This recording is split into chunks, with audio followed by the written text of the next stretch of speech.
Clemson. Coach, we can start with a brief opening statement. Okay. All right. Well, Merry Christmas to everyone. Hope everybody had a great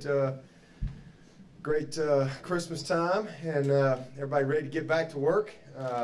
Some of you probably got here yesterday, I'm sure, but just really a blessing to be here. It's an honor to be at the All-State Sugar Bowl, that's for sure. This is something that we know that guy. We set out to do. We actually talked about it this spring, this being, kind of something to dream about.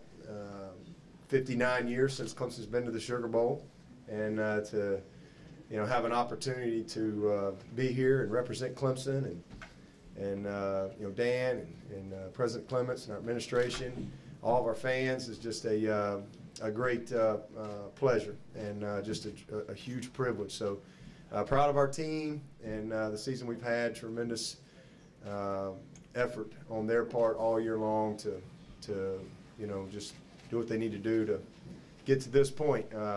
So really excited about being here. Really appreciate all the All-State Sugar Bowl folks for hosting this, and I know there's a ton of work that goes in to make an event like this special for everyone involved. So I really appreciate all the people behind the scenes that nobody will ever know or see that do such a great job. And we look forward to a great week. I would say probably 95% of my team has never been to New Orleans. It's been 25 years since I've been here, outside of a couple hours, I guess, in March or April for the Manning Award. But we're excited to be here. Look forward to participating in a great week, and know it'll be an unbelievable game on the 1st against Alabama. This will be a dandy, that's for sure. So, but thank you again for being here, and with that, I will take your questions. Dabo, how many times do you think your mind has drift back to 25 years on this? Oh man, it already has a ton. I mean, we're staying at the same hotel. We're practicing at the same site. I was just funny. My mom gave me a picture. We were home for Christmas, and she gave me a picture. I was in the street tap dancing with a tap dancer with a bunch of people gathered around when I was 10. She pulls out this little. You don't have those pictures anymore, but it was like something out of a box. Little picture. Actually came with a friend on my baseball team when I was 10 to the Alabama-Arkansas Sugar Bowl. I guess it was the 80 Sugar Bowl, 79 season, I think. And so that was my first time to ever experience anything like that. And then came back here 10 years later as a player at Alabama, and then as a freshman against Miami in '89, and then again in '92 when we won it all. But I'm looking forward to it. I'm looking forward to the beignets. That's what I'm looking forward to. You made a point before to talk about enjoying the ride and things like that in the program. And with so much of the team having never been in New Orleans before, like you said, this, is there more significance to that with this being such a place to visit? And is there, you see, contrast between the way you approach this and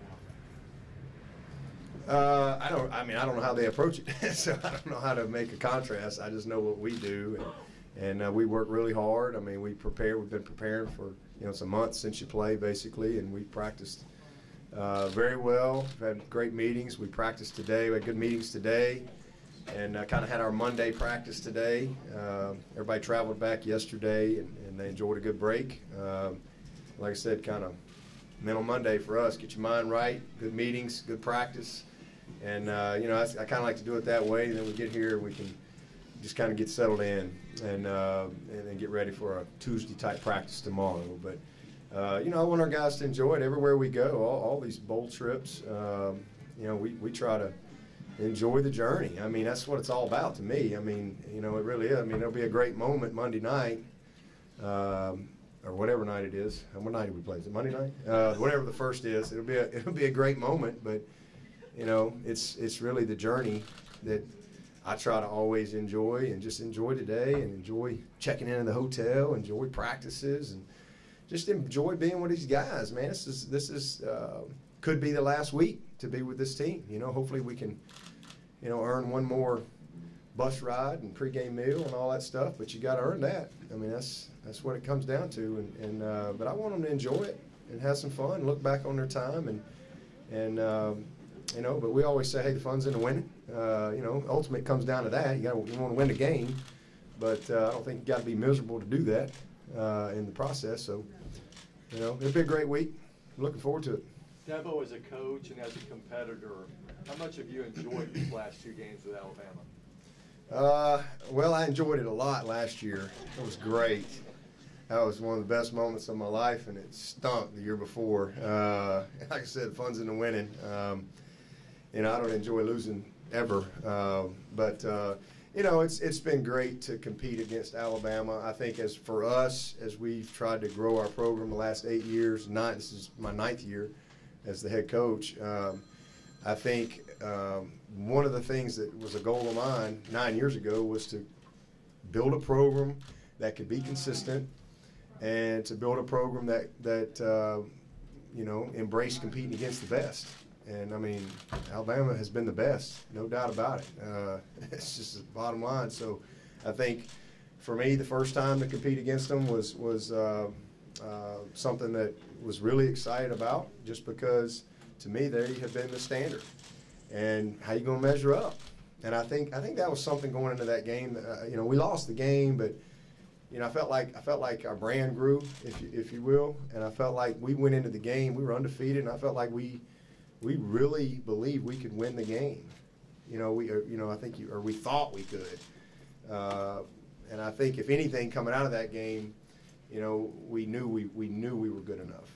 And so sometimes that's you gotta measure up against the best of the best to kind of really grow a little bit.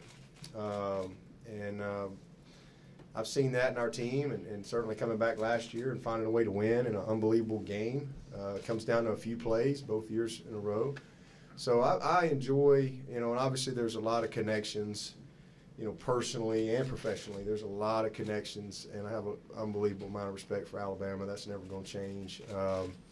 But it's kind of become now it's like, all right, this is I'm getting tired of this. All right, let's get somebody else in here, but they just don't go away, man. That's why they're Alabama. So I think, but at the end of the day, when you're competing to be the best in college football, you're going to end up playing these guys somewhere along the way. So it's just kind of the way it's supposed to be, and it's a lot of fun. We look forward to, enjoy it, and I don't have any doubt it'll be a heck of a game.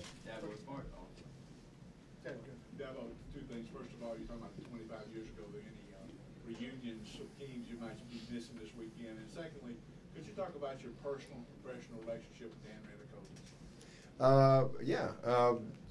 I don't know if there's any reunions this week. I went to one during the season. Had a ball. It was actually in Tuscaloosa. I should have stuck around and watched the game. Could have scouted them a little bit, but I was gone before it kicked off. I had a great 25-year reunion with a bunch of my teammates, and I'm sure a lot of those guys will be in town. But we got a lot of work to do. I'm sure I'll maybe bump into a few guys along the way. But as far as Dan, I got an unbelievable relationship with Dan. He's as good as it gets. He's a great AD, very easy to work with. He's got a lot of vision. He's very proactive, which I really enjoy that part of him. He's very smart. He's got a ton of great experience. He's been in a lot of great programs, LSU being one of them, down here. Obviously, he's on the committee, and he's been on the committee for about 3 years, and I don't think he's done anything but eat bacon and cookies since he's been there, because he's had to be recused the whole time. So that's been good. But Dan's great. I mean, he gets it. He's a football guy, and we've got that's one thing I think that we're really blessed with at Clemson. We have a great alignment from our board to President Clements, he's amazing, and then Dan. It's just a really good chain of command there. Time for one more. Yeah, as far as curfew and that kind of stuff, how do you balance wanting guys to have fun, but also not getting caught up in maybe some of the distractions? I kind of defer to the leadership of the team. I mean, if I got to worry about that right now, we can get our butts kicked and we're going home. I'm not here to babysit them. These are grown men. I treat them that way, and I defer to the leadership of our team. If I've done a good enough job January to now in developing leadership and discipline and accountability, and guys understanding there's consequences for your actions, then you shouldn't have to worry about that stuff when you show up. I mean, now I'm a little concerned about the culture shock of Bourbon Street for some of these guys. Having been there, so we'll have a little chat about that. But these guys are great. I mean, you got guys like Christian Wilkins, you know, Dorian, Kelly Bryant. These are the leaders of your, Mitch Hyatt, the leaders of your team. You know, it's pretty easy. Best leadership comes from within. So we've got curfew and all. They'll have a little more time tonight, and then we kind of tighten down as we go. But I just really count on them to do what they're supposed to do and really handle their business and hold each other accountable. That's one of the things we do all year long with our accountability teams. But so it's no different when we get here.